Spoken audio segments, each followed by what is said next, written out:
जलन। ममता बहुत ही सीधी और प्यारी लड़की थी, वहीं सुनील एक सरल और आगे बढ़ने की सोच रखने वाला लड़का। सुनील, बेटा सुनील कहाँ है? अरे जरा एक गिलास पानी तो दे दो। हाँ माँ, अभी आया। क्या माँ, पानी तेरे सर के पास ही तो रखा है, क्या हो गया है? तबीयत खराब है क्या? अरे नहीं नहीं, वो उठने का मन ही नहीं कर रहा था, तो देखा ही नहीं। वैसे क्या कर रहा है? यहाँ बैठ ना मेरे पास। माँ पढ़ रहा था। वो क्या है ना, नौकरी में तो वक्त नहीं मिलता, अब ऑफिस से घर आकर ही तो वक्त मिलता है। अच्छा अच्छा ठीक है, पढ़ ले जा बेटा। सुनील पढ़ लिख कर और आगे बढ़ना चाहता था, लेकिन माँ की तबीयत खराब देखकर सोचता है कि शादी ही कर ले। कब तक माँ का ख्याल वो अकेले रख पाएगा? तो एक दिन, माँ ये ममता है, मैंने इससे शादी कर ली है। तुम्हारी तबीयत भी ठीक नहीं रहती, तो मैंने सोचा शादी कर लेता हूँ। घर संभालने वाली और तुम्हें संभालने वाली कोई आ जाएगी तो अच्छा रहेगा।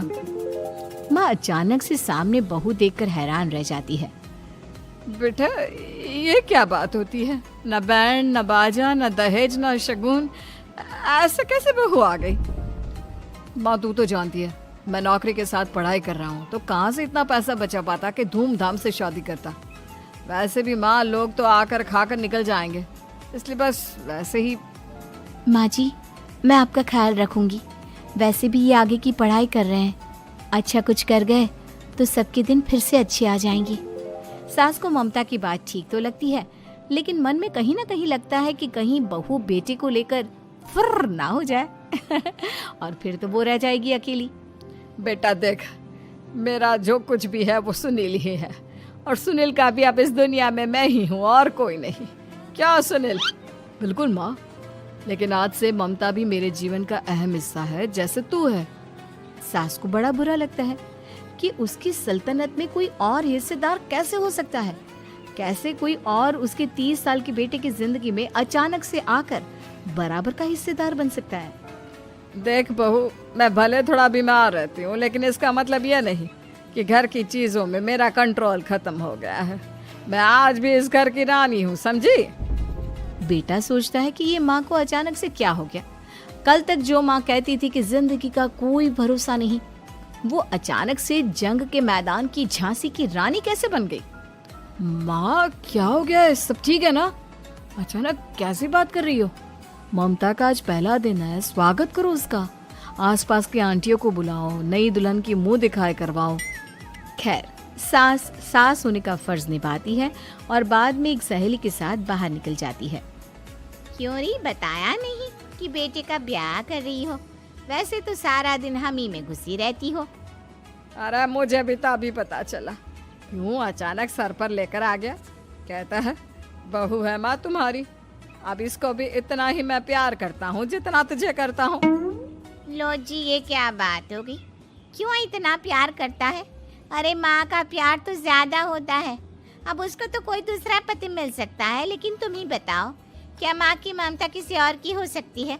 ना जी ना, बेटे को समझाओ ये बात। अरे क्या समझाऊं, मुझे तो खुद ही समझ में नहीं आ रहा कि क्या हो रहा है। जो बेटा कल तक माँ माँ करता था, अचानक से बीवी बीवी का राग आलाप रहा है। देखा, उसकी बीवी ना सुंदर और जवान है। सुंदरता के आगे तो एक से एक नहीं टिके। तो तेरा बेटा किस खेत की मूली है? सास को भी समझ में आ जाता है कि बहू की सुंदरता के आगे माँ का प्यार किसी काम का नहीं। उधर बीवी, ए जी, अम्मा जी सहेलियों को छोड़ने गई थी, अभी तक आई नहीं, हम देख आए क्या? अरे रहने दो ना, आ जाएंगी। कहाँ जाएगी, उनकी आदत है, एक बार जाती है तो पूरी पंचायत खत्म करके ही आती है। अच्छा ही है, खाना वाना खा कर गई होगी। छोड़ो ना, घूमेगी तो खाना पचेगा, नहीं तो ऐसे ही खाट पकड़ लेगी। बहू भी शांत हो जाती है। उधर सास सोचती है कि आज थोड़ा देर से ही घर जाती हूँ, जब बेटा परेशान होकर ढूंढेगा तब मजा आएगा। बीवी को खुद ही पता चल जाएगा कि माँ के आगे उसकी दाल नहीं गलेगी। लेकिन वहीं दूसरी ओर घर पर, ए जी, माँ जी अभी भी नहीं आई, हमको तो घबराहट हो रही है कि क्या करें, जाकर पता करें किसी के घर। अच्छा, कहाँ जाओगी ये भी बता दो। पहला दिन है तुम्हारा इस घर में और एक ही दिन में मोहल्ला छानोगी क्या? हाँ, तो आप भी तो नहीं जा रहे हैं ना, हमको फिक्र हो रही है। अरे यार, ये रोज का है अम्मा का, खाओ और सो जाओ। बस फिर क्या था। बेटा बहू खाना खाते हैं और कमरे में सोने चले जाते हैं। उधर जब सास को कोई देखने नहीं आता तो वो हार कर घर आ जाती है, जहाँ वो देखती है कि सारे घर की लाइट्स बंद है। सास को गुस्सा आता है, बहू, ममता बहू कहाँ हो? लेकिन सारे दिन की थकी बहू को ऐसी नींद आती है जैसे किसी ने भांग की गोली खिला दी हो। वो तो नहीं उठती। उठकर आ जाता है बेटा। क्या बात है अम्मा, काहे चिल्ला रही हो? अरे सो जाओ ना, सुबह की थकी है बहू, वो सो रही है। जोर से बोलोगी तो नींद खुल जाएगी उसकी। माँ को गुस्सा आ जाता है। फिलहाल तो सो जाती है, लेकिन मन ही मन ढेर सारा जहर बहू के लिए भरा होता है। सुबह बहू चाय बना रही होती है कि सास धीरे से गैस तेज कर देती है, जिससे चाय का बर्तन जल जाता है। और जैसे ही बहू चाय का बर्तन उठाती है, उसका हाथ जल जाता है। मेरा हाथ जल गया। वो जोर जोर से चिल्लाकर इधर उधर भागती है कि सास थोड़ी देर में उसके हाथ में पानी डाल देती है। हाय रे बहू, क्या कर रही हो? पहली बार रसोई छुई हो क्या? सासू माँ गलती से गैस तेज रह गई थी और बर्तन जल गया, जिससे मेरा हाथ जल गया। हाय रे, कितना गंदा दाग। छी छी छी छी, मुझे तो उल्टी आ रही है तेरा गला हुआ मांस देखकर। तू ना मुझे अभी साथ से खाना मत लगाना। बहू भी खुद का हाथ देखती है तो उसे भी रोना आ जाता है। कुछ दिनों के बाद सास की सहेली आती है, बहू चाय बनाकर लाती है। उसके जाने के बाद सहेली कहती है, बहू की सुंदरता ऐसी है कि कोई भी दीवाना हो जाए। वैसे तेरे बेटे का क्या हाल है? अरे वैसा ही है, बहू के पीछे लट्टू। क्या करूं, कुछ समझ में नहीं आ रहा।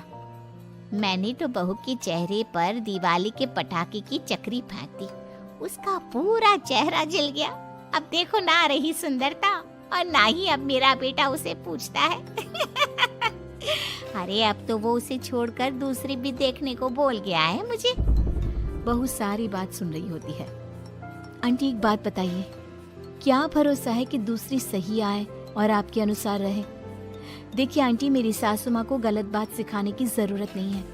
हमारा परिवार साथ में खुशी से रह रहा है। देख बहू, मेरी सहेली की बेइज्जती ना कर, वही अच्छा रहेगा तेरे लिए, समझी? बहू नहीं मानती है। वो बार बार उनकी सहेली को घर से निकल जाने को कहती है। तभी सास की सहेली पास के चूल्हे से लकड़ी लाकर बहू के चेहरे पर लगा देती है। बहू जोर जोर से रोने लगती है। अरे ये क्या कर दिया? मैंने कहा किया, ये तो तूने किया। तू ही नहीं चाहती थी कि बहू बेटे के साथ रहे, भला मैं क्यों करूंगी? मैं तो चली, निपटो अब। बहू रो रही होती है, दर्द से चिल्ला रही होती है, लेकिन सास उसे डॉक्टर के पास नहीं ले जाती।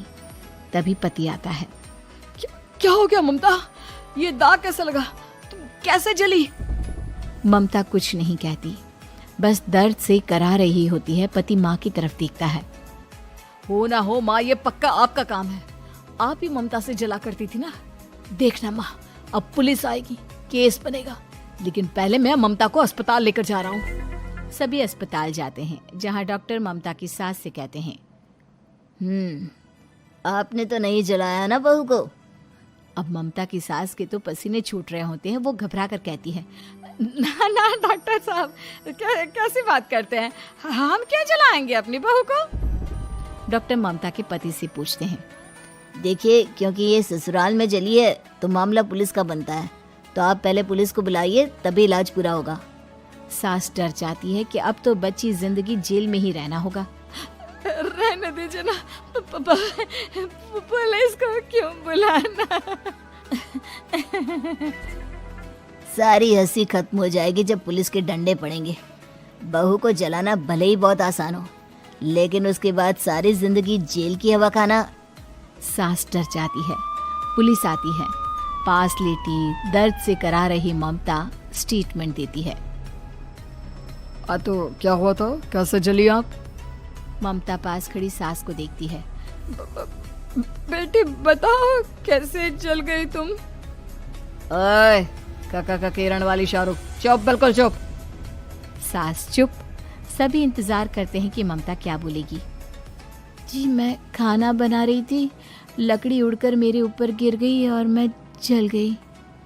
सास बहू की बात सुनकर रोने लगती है। देखा माँ, कितनी समझदार है ममता।